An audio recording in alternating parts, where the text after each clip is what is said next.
오늘 오후에 우리들에게 주신 하나님의 말씀, 신약성경 고린도전서 10장 14절부터 22절까지 말씀입니다. 우리 찾아서 한 절씩 교독하겠습니다.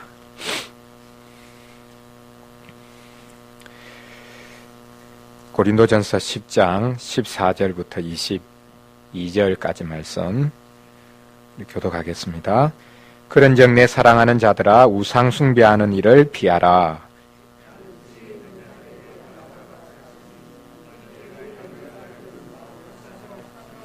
우리가 축복하는 바 축복의 자는 그리스도의 피에 참여함이 아니며 우리가 떼는 떡은 그리스도의 몸에 참여함이 아니냐.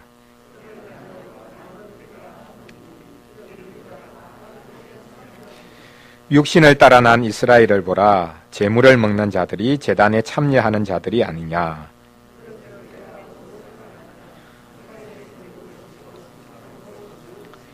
무릇 이방인이 제사하는 것은 귀신에게 하는 것이요 하나님께 제사하는 것이 아니니 나는 너희가 귀신과 교제하는 자가 되기를 원하지 아니하노라.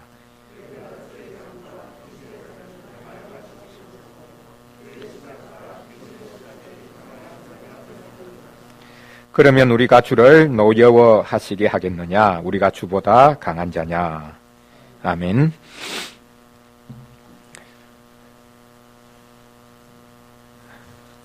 사도 바울께서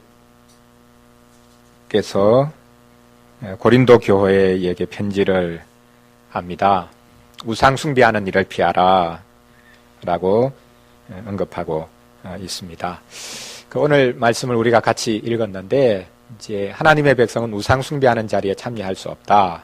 왜냐하면 이미 우리는 다른 식탁, 다른 제물, 다른 제사를 드리는 자들이 되었기 때문이다 라고 언급하고 있는 것을 볼 수 있습니다.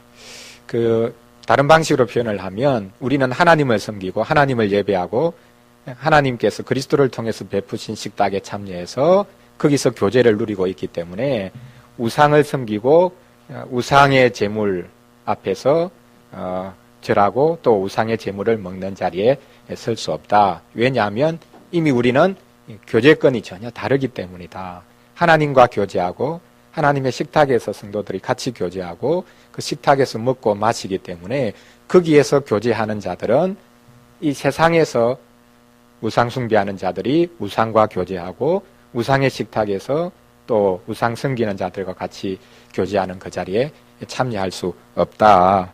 그것을 오늘 본문에서 언급하고 있습니다. 특별히 20절 말씀을 보시면 이 우상 숭배하는 것, 또 우상의 제물 드리고 또 우상의 제물을 먹는 것, 그 반대편에는 하나님을 섬기고 예배를 드리고 예배 안에서 주의 떡과 잔을 받는 것, 이것이 이제 대조되어 있는데 그러나 공통점이 분명히 있다 말을 하고 있습니다. 조금 전에 말씀드렸듯이 여기 교제라는 단어가 등장합니다. 무릇 이방인이 제사하는 것은 귀신에게 하는 것이요 하나님께 제사하는 것이 아니니 나는 너희가 귀신과 교제하는 자가 되기를 원하지 아니하노라.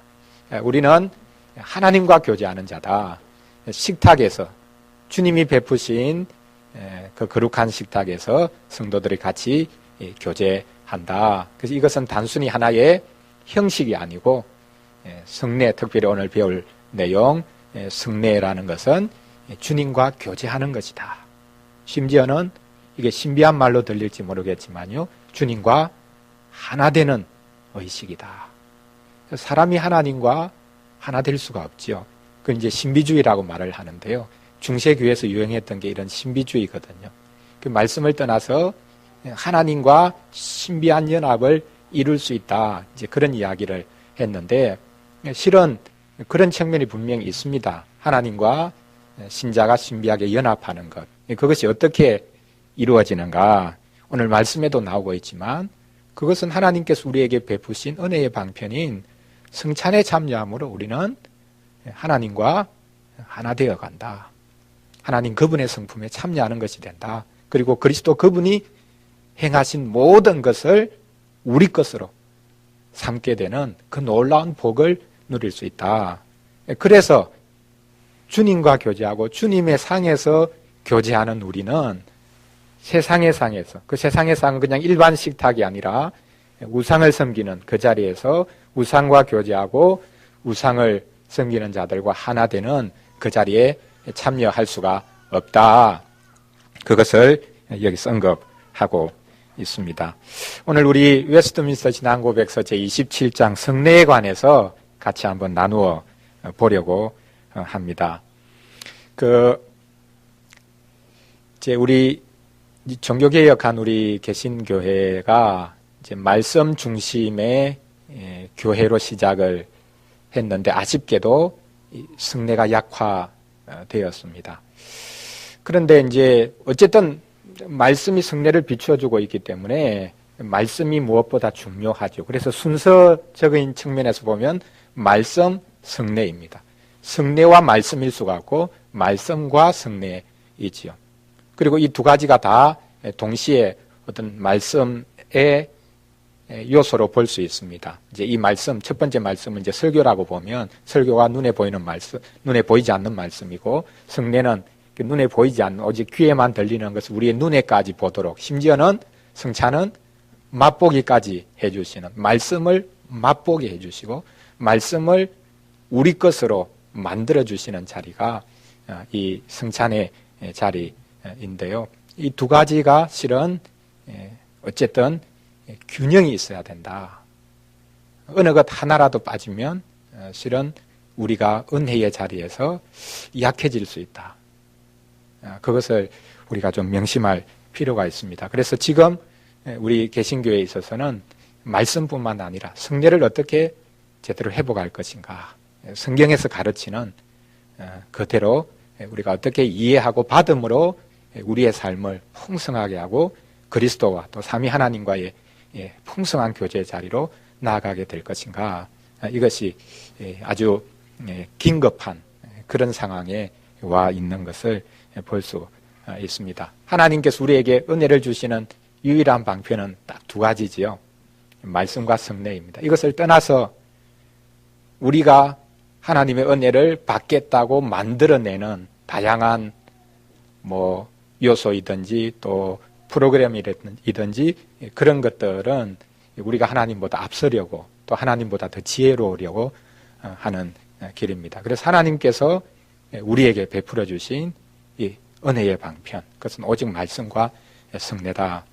그런데 말씀은 늘 있는 것이니까 그것은 지극히 당연하다고 생각할 수 있지만 우리에게 있어서는 말씀이 없이 하나님의 은혜를 누릴 수 있는 방법이 없습니다. 그래서 참 우리는 평생 말씀을 들어야 합니다. 지겹다. 그런 생각이 이제 들 수도 있는데, 어느 순간에는 졸업할 때가 있어야 되지 않냐. 그 불교 같은 경우에는 이제 그런 표현을 쓰거든요. 깨달음의 자리에 이르면 그때부터는 모든 것 다 으로부터 자유롭다. 그래서 부처를 만나면 부처를 죽여라. 그 발칙한 표현 같지만 깨닫고 나면 부처도 필요 없다는 겁니다. 깨달음이 이르기 위해서 부처가 하나의 도구로 사용되지, 깨닫고 나면 부처를 만나면 부처조차도 죽여버려라. 실제로 그런 표현을 씁니다. 근데 우리는 어느 정도 깨닫고 나면 말씀으로부터 이제는 내가 졸업했다. 성경 필요 없다. 그럴 때가 올 수 있는가? 그렇지 않죠. 우리는 끊임없이 말씀을 통해서 은혜를 받지 않고서는 주님께서 부르시는 그 순간부터 주님께서 우리를 불러가시는 그때까지 말씀이 없이는 우리가 이 땅 가운데서 신자로 살아갈 수가 없다. 그래서 여러분 어쩔 수 없습니다. 주일날 같이 모여야 되고 예배를 드려야 되고 하나님의 말씀을 끊임없이 들어야 합니다. 그것 없이 우리의 영혼을 보장할 수 없고 우리의 구원을 보장할 수가 없다. 이미 다 아는데, 어려서부터 들어서 아는데, 근데 우리가 실은 말씀을 참 잘 모르거든요. 그 목사님 저 자신도 이제 고백할 때에 성경 말씀을 이렇게 묵상하고 설교를 하기 위해서 준비하면 저 자신이 이제 부끄러울 때가 있습니다. 내가 이 말씀 그동안 아는 것처럼 생각했는데 참 몰랐구나. 이 속에 그리스도가 자리 잡고 계시고 그리스도가 우리의 모든 것이다라는 이 사실을 몰랐다. 이제 그런 고백을 할 수밖에 없습니다. 그래서 말씀이 우리에게 무엇보다 중요하고 우리는 계속 말씀에 머무르고 말씀을 듣는 사람이 되어야 된다. 근데 우리는 이제 약하기 때문에 하나님께서 성례를 허락해 주셨습니다. 듣는 것으로 끝나지 않고 그것을 실제 보도록까지 만들어 주신 하나님의 배려, 그것이 성례입니다. 이제 그런 의미에서 우리 개신교회가 회복해야 될 것, 말씀도 실은 이제는 회복해야 될 때가 온 것이지요. 중세교회를, 그리고 우리가 이제 로마 교회를 욕하지만 과연 우리가 그들보다 말씀에 대해서 바르게 깨닫고 있는가, 삼일체에 대해서 제대로 깨닫고 있는가 생각해 보면 이미 우리 개신교회가 중세의 그 미신의 상태로 거의 돌아간 수준이 아닌가, 그런 생각이 들 지경이 되었습니다. 그래서 우리는 개혁했다고 하면서도 중세교회가 그렇게 소중하게 붙들었던 성례, 그것으로부터도 완전히 절연되었고, 또 우리는 오직 말씀이다, 오직 성경이다, 그렇게 말을 했으면서도 정작 말씀에 대해서는 우리가 무지한 상태에 이르러 있다면 우리의 형편은 더 가련하게 될 수 있지 않겠나 생각을 해봅니다. 그래서 오늘은 우리 말씀 부분은 놓아두고요. 아니, 말씀이 비추어주고 있는 성례가 무엇인가, 그 은혜의 방도를 우리가 소홀히 해온 것이 아닌가. 그래서 오히려 형식주의라고 생각하는 로마 교회보다 훨씬 더 은혜의 풍성함을 누리지 못하고 더 가련한 자리에 서 있지 않는가. 오히려 우리를 좀 돌아보는 입장에서 같이 한번 이 내용을 나누어 보면 좋겠습니다.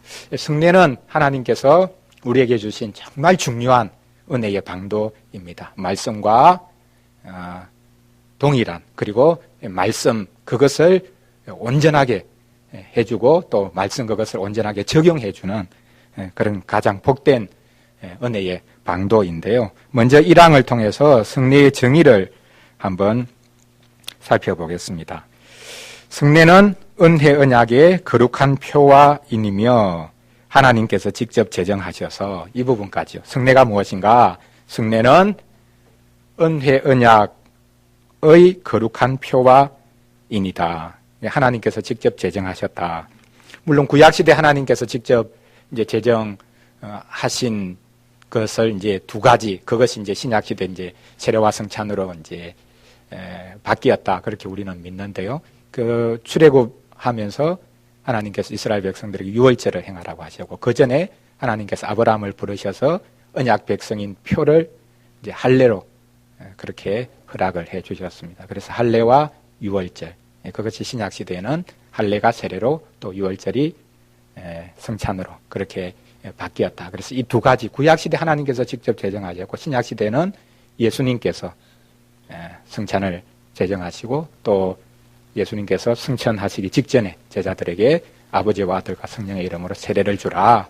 그렇게 해서 구약시대나 신약시대나 동일하게 하나님께서 은혜의 방편으로 허락하셨다. 하나님이 직접 제정하셨기 때문에 사람이 자신의 구원을 이루기 위해서 만든 것도 아니고 하나님의 은혜를 받아보려고 기획한 것이 아니라 하나님이 직접 제정하셔서 내가 너와 언약 관계를 맺겠다. 나는 너희의 하나님이 되고 너희는 내 백성이 되리라.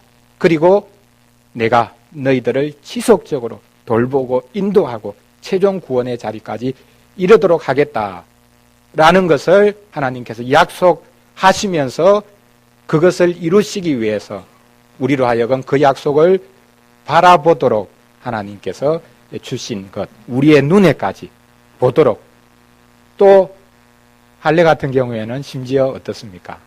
우리의 살에까지 새겨지도록, 새겨서 흔적이 남아서 그것을 보면 아, 내가 하나님의 백성이구나, 하나님이 부르신 백성이구나 라는 것을 늘 볼 수 있도록까지 만들어주신 참 놀라운 은혜의 방도다라는 것을 우리가 알 수 있습니다. 그래서 실은 교회도 보는 것이 있습니다. 로마 천주교회에만 보는 게 있는 게 아니라요. 로마 천주교회 성당에 들어가면 그 성당 예배는 들리는 예배가 아니고 보는 예배죠. 뭐 성물도 있고 또 뭐 여러 가지 뭐 스테인드 글래스 포함해 가지고 보기만 해도 은혜를 받을 수 있도록 그렇게 모든 성당 구조라든지 예배가 그렇게 이제 되어 있습니다. 물론 교회의 음악조차도 이제 뭐 그거는 이제 귀에 들리는 거기는 하지만 정말 생생하게 눈에 보도록 하나님의 구원을 우리 눈에까지 그렇게 확 들어오도록까지 이제 만들어주는, 그래서 이제 그것을 이제 모든 성물이라든지 성상 이런 것들을 이제 시각 교제라고 보죠. 그래서 이제 말씀만으로 온전한 이해를 하지 못하는 자들에게 시각 교제를 하나님께서 주셨다. 그렇게 이제 중세교회가, 로마 천주교회가 생각을 하고 있는데요. 그러나 우리 개혁한 교회에서도 눈에 보이는 게 있습니다. 하나님께서 연약한 우리를 위해서 보도록 해 주셨습니다. 그게 바로 여기 성례입니다. 이 웨스트민스터 신앙고백서에는 아주 분명하게 표현이 나타나고 있지 않지만 우리가 배웠던 하이델베르크 요리문답에 보면 성례를 이렇게 표현합니다. 복음 약속의 눈에 보이는 표화이니다. 복음의 약속, 우리의 귀에 들리는 설교, 복음의 약속을 눈에 보이도록 해주신 것이 성례다. 그렇게 해서 우리로 하여금 보라. 세상에서 우리가 보는 것에 의해서 늘 영향을 받는데요. 교회에서 하나님의 약속을 보라. 심지어 막까지 보라. 그렇게 우리의 연약함을 아시고 우리의 눈에까지 보이도록 우리가 그것을, 그 은혜의 달콤함을 맛보도록까지 해 주신 것이다. 우리의 구원의 확신을 위해서 실은 주신 것이죠.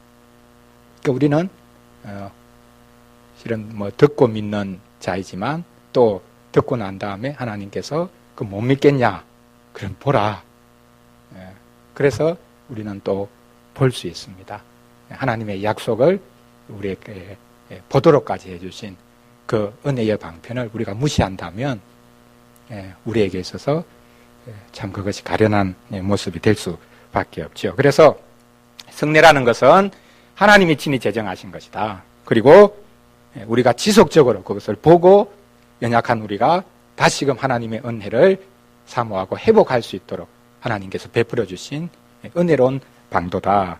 그것을 여기서 이제 먼저 확인을 해볼 수 있고요. 이제 그 성례의 유익을 여기 하나하나 이제 언급을 합니다. 그냥 여러분이 나와 있으니까 한번 살펴보시면요. 첫째가 이 성례가 어떤 유익을 주는가? 그리스도와 그분의 언덕을 재현한다. 근데 재현한다는 표현은 조금 우리가 조심해서 생각해 볼 필요가 있는데요. 이제 중세교회가 성찬식을 처음부터 중요하게 생각해서 말씀 예배가 어느 순간에는 점차 사라져버리고 이 성찬 예배, 쉽게 말하면 이제 미사가 예배 전체가 되어버렸죠. 근데 미사가 뭐냐? 예수님의 십자가의 죽으심을 재현하는 겁니다. 계속 반복하는 것이죠. 그래서 이제 종교개혁자들은 그 미사를 끔찍한 우상숭배라고 표현을 했는데요. 이제 아주 적나라한 표현을 쓰면 뭐냐면 당신들은 예수님을 계속 십자가에 못 박아 죽이는 자들이다. 그러니까 이제 미사가 드려질 때에 그 성찬의 떡과 잔이 예수님의 실제 살과 피로 바뀐다고 믿었죠. 그러니까 십자가 사건을 계속 재현하는 겁니다. 그래서 그 떡과 잔을 받아 먹고 마시면 예수님의 살과 피를 먹는 것이 되기 때문에 그것이 우리의 구원이 되는 것이죠. 그래서 여기 이제 재현이라 표현을 한 것을 우리가 좀 조심스럽게 생각을 해야 되지만, 그러나 한편으로 여기 성례라는 것은 그리스도, 그분을 우리에게 지속적으로 주시는 은혜의 방도다. 그리고 그분의 언덕에 우리가 지속적으로 참여할 수 있도록 해주시는 방도다. 물론 세례 같은 경우에는 한 번이죠. 예수님을 믿고 고백하는 그 순간에 내가 세례에 참여해서 한 번 세례를 받습니다. 두 번, 세 번 받을 수가 없죠. 그러나 한 번 받지만 그 세례의 의미, 그것이 지속적으로 우리의 삶을 붙들어 주지요. 그래서 종교개혁자 루터 같은 경우에는 신자는 세례로 산다. 이제 종교개혁을 본인이 의도적으로 하려고 한 것은 아니지만 중세 교회를 공격하고 교황을 공격하고 그렇게 하니까 실제 루터를 공격한 것은, 루터를 넘어뜨리기 위해서 공격한 것은 물론 뭐 교황도 그렇고 뭐 추기경도 그렇고 그런 로마 천주교 세력이었지만 또 다르게 루터를 늘 더 심하게 공격하고 넘어뜨리려 한 것이 있었는데 그게 이제 마귀입니다. 이게 이제 그냥 본인이 심리적으로 싸운 거라고 생각할 수 있을지 모르겠지만 실제로 마귀가 자기를 이제 늘 공격하는 것을 자기가 느꼈거든요. 너가 죄인인데 어떻게 너가 개혁을 한다고 그러고 그렇게 하냐. 그때에 루터가 자기를 심지어는 뭐 수도성이었으니까 계속 금욕하고 고행하고 그렇게 하면서 자기를 뭐 심지어 채찍으로 때리기도 하고 내가 죄인이다. 나는 죄인일 수밖에 없다. 종교개혁을 한 이후에서도 자기는 죄인이라는 것을 인정할 수밖에 없거든요. 그때에 자기가 마지막으로 피한 곳이 어딘가? 그것이 바로 세례였습니다. 나는 세례받았다. 세례라는 게 그만큼 우리에게 여기 표와 인이라고 했죠. 하나님의 백성이라는 표, 그리고 인이라는 것은 뭡니까? 쉽게 말하면 옛날에 도장을 찍는 거거든요. 노예에게 노예를 사가지고 그냥 인두에 불을 지져서 그 살에다가 도장을 찍지 않습니까? 내 소유다라는 거. 그러니까 루터가 내가 하나님의 백성이다. 그거 어떻게 확인하는가? 물론 성경을 보면 확인할 수 있죠.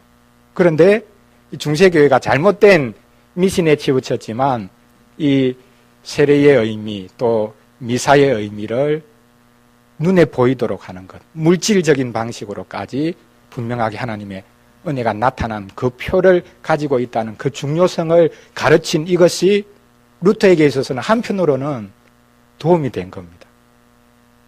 우리가 이걸 이제 지금 거의 잃어버리고 있는데요. 내가 하나님의 백성이다. 그 확신을 어디서 얻을 수 있습니까? 성경을 읽어보면 알 수 있죠.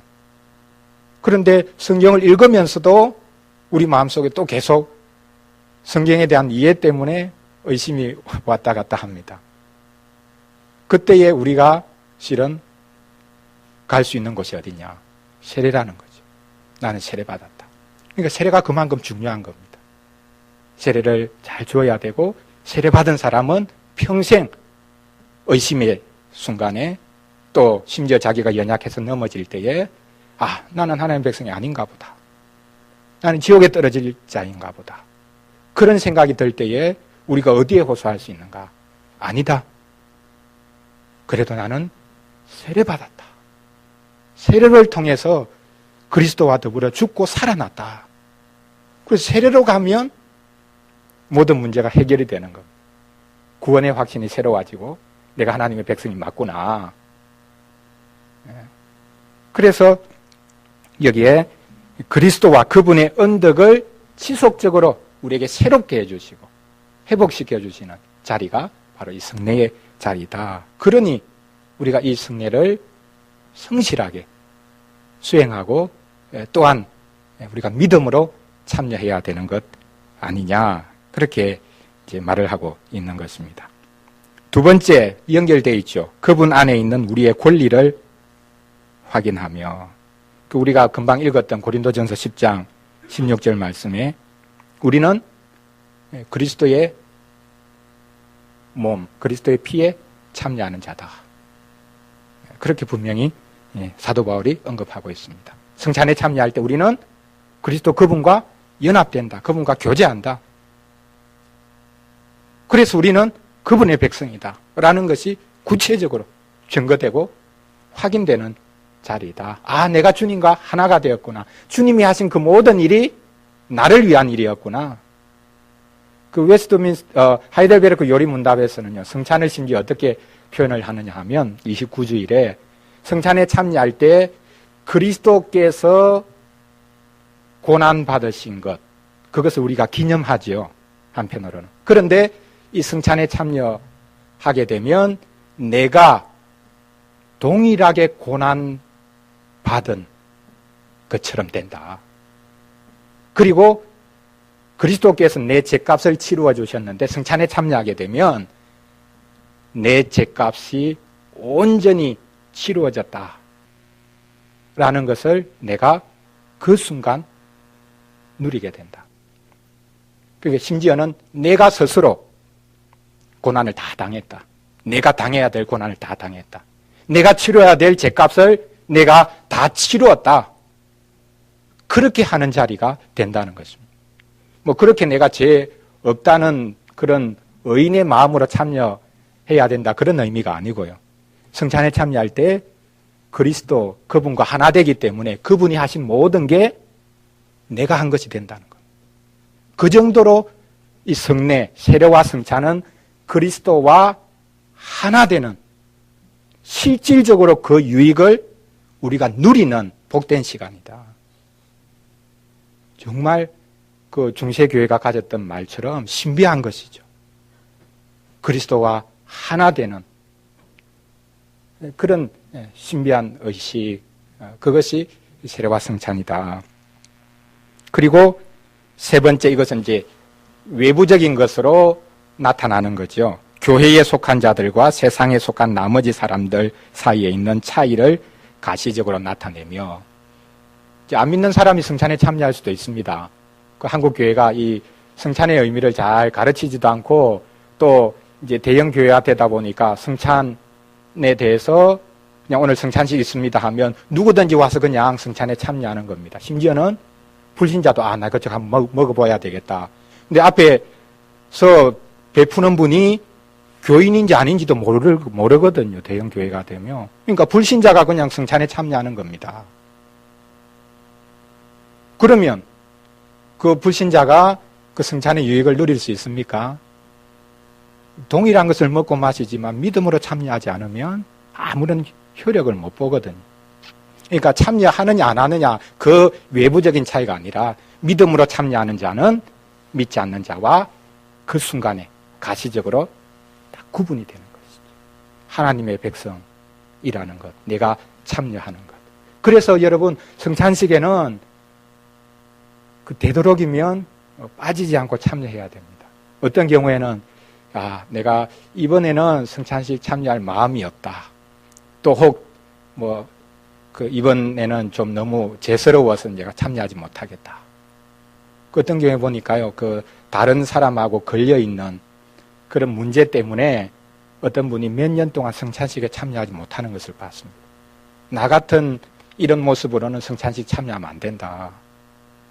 근데 성찬식은요, 자기 죄인됨을 느끼면 회개하고 참여하도록 주신 거거든요. 되도록이면 자기를 살펴가지고 조금이라도 부족한 것이 발견되면 참여하지 말아라. 그렇게 주신 게 아니거든요. 자신의 죄인됨을 깨닫고 회개하면서 참여해서 내가 죄인이지만 그리스도 그분이 나를 위해서 십자가 달려 돌아가신 이 은혜를 제가 계속 누리기를 원합니다.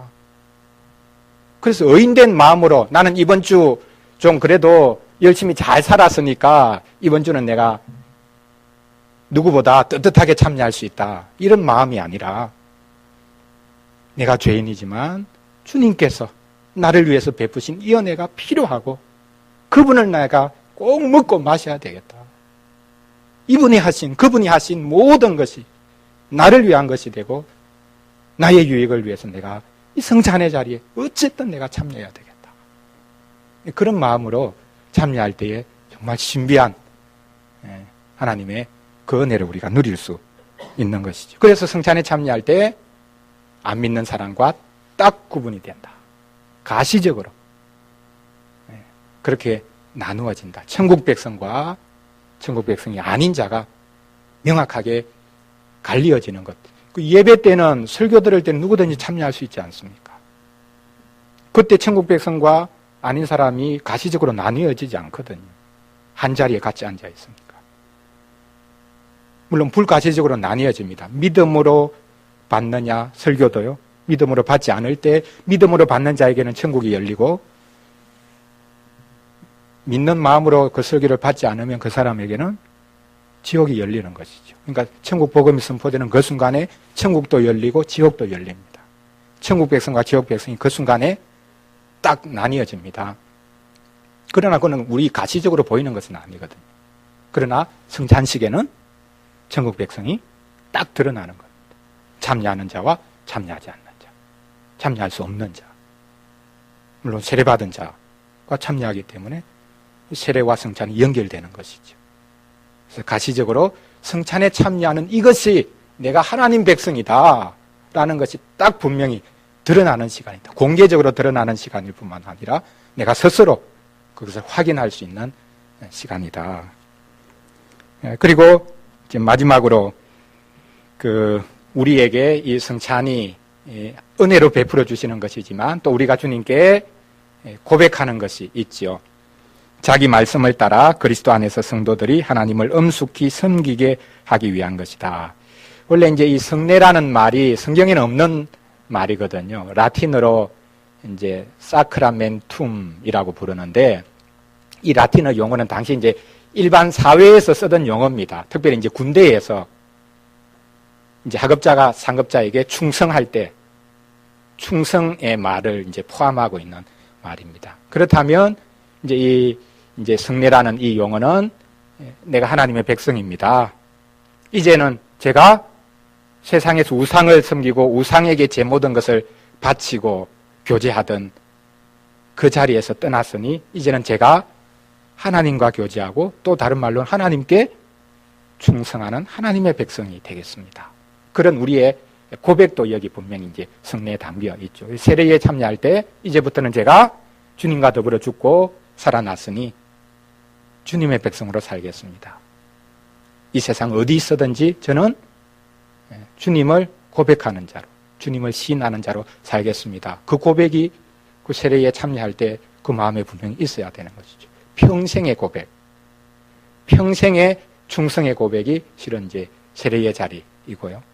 그리고 성찬은 지속적으로 한 주간 살면서 이 세상에서 여러 가지 돈을 섬기고 주님이 말씀하셨듯이 돈과 하나님을 겸하여 섬길 수 없다 했는데 우리는 돈을 섬길 수밖에 없고 또 어떤 하나님 의지하는 것보다 사람에게 세력에게 우리가 의지하며 살다가 성찬을 받을 때 다시금 우리가 하나님 앞에 고백하는 것이죠.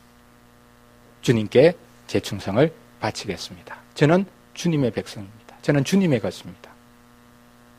그렇게 고백하는 자리가 또 이 성찬의 자리이기도 합니다. 그래서 이 성찬이 우리에게 주는 유익, 또 세례가 우리에게 주는 유익, 그래서 이 성례라는 것, 이것이 우리에게 얼마나 소중한 것인가, 그것을 우리가 오늘 같이 살펴보았는데요. 우리가 이 말씀 가지고 우리 같이 한번 기도하고, 앞으로는 조금 짧게 하겠습니다. 같이 기도하는 시간을 우리 가지도록 하겠습니다.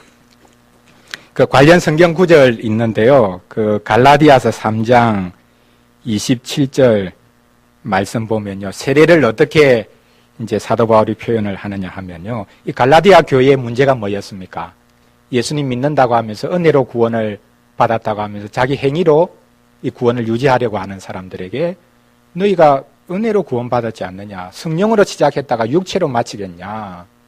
그렇게 이제 사도 바울이 말을 하죠. 그러면서 이제 세례 이야기를 바라면 여러분이 받은 세례의 의미가 뭐냐? 그거 깨달아라.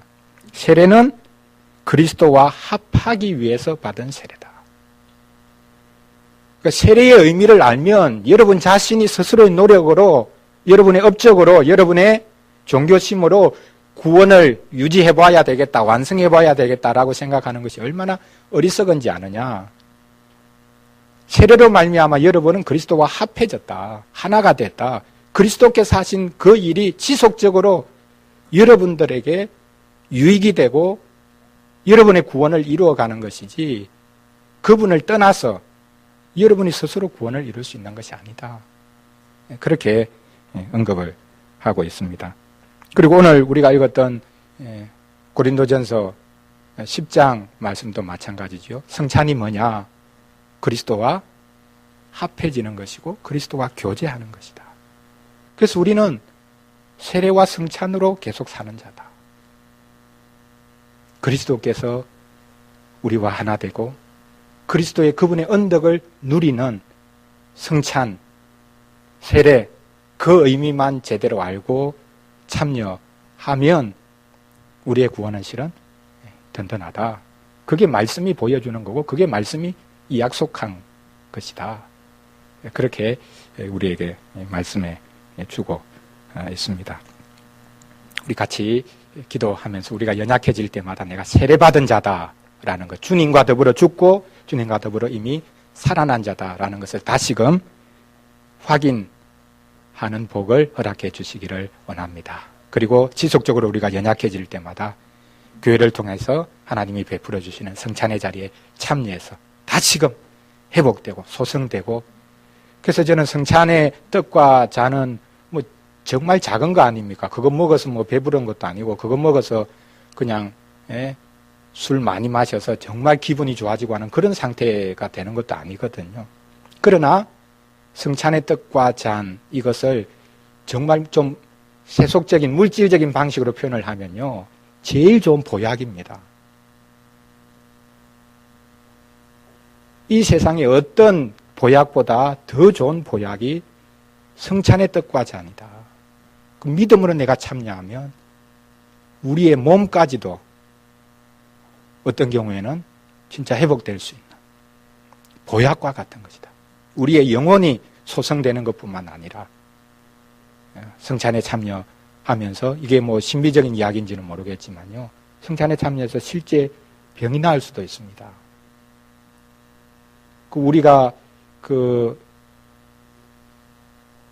병을 평생 가지고 가야 될 수도 있죠. 만성 질환을, 어떤 또 뭐 불구 상태를 평생 가지고 가야 될 수도 있습니다. 그러나 정말 어떤 경우에 하나님이 허락하시면 예외적으로 성찬에 참여해서 우리의 영혼뿐만 아니라 우리의 몸까지도 하나님이 회복시켜 주실 수 있다.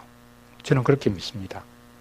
여러분 어떻게 믿으시는지 모르겠는데, 이게 그냥 극단적인 그런 표현이 되면 안 되고요. 그 정도로 성찬은 우리에게 주시는 유익이 참 크다.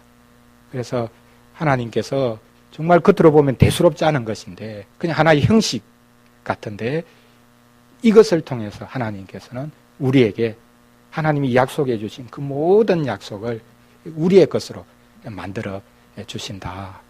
그래서 우리에게 실은 믿음이 필요합니다. 다른 믿음도 필요하지만, 말씀에 대한 믿음도 필요하지만 성례에 대한 믿음도 필요합니다. 세례로 나는 새 생명 가운데 행하게 되었다. 성찬으로 나는 그리스도를 먹고 마시는 자가 되었다.